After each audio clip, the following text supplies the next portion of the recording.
ایک دفعہ کا ذکر ہے کہ ایک خوبصورت جھیل کے کنارے ایک چھوٹا سا گاؤں تھا۔ اس جھیل میں بے شمار مچھلیاں رہتی تھیں، لیکن ان میں سب سے خاص ایک چھوٹی سی مچھلی تھی جس کا نام گولڈی تھا۔ گولڈی اپنی چمکدار سنہری رنگت کی وجہ سے باقی مچھلیوں سے الگ نظر آتی تھی۔ گولڈی بہت چلبلی اور خوش مزاج تھی۔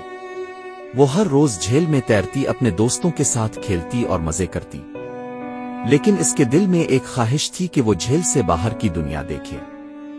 اس نے کئی بار اپنے دوستوں سے اس بارے میں بات کی، لیکن سب نے اسے خبردار کیا کہ جھیل سے باہر کی دنیا بہت خطرناک ہے۔ ایک دن گولڈی کی یہ خواہش اس قدر شدید ہو گئی کہ اس نے جھیل سے باہر جانے کا فیصلہ کر لیا۔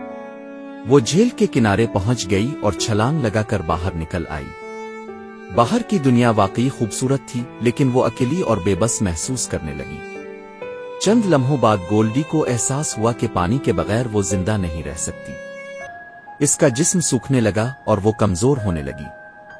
گولڈی کو اپنی غلطی کا احساس ہوا اور وہ جھیل کی طرف واپس جانے کی کوشش کرنے لگی، لیکن اس کے پاس اتنی طاقت نہیں رہی تھی۔ اسی دوران ایک چھوٹا بچہ جھیل کے کنارے آیا۔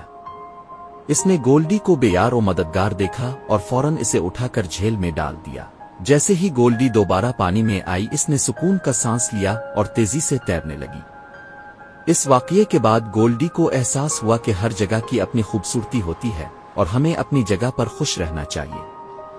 اس نے اپنی جھیل کو کبھی نہ چھوڑنے کا عہد کیا اور اپنے دوستوں کے ساتھ خوشی خوشی زندگی گزارنے لگی۔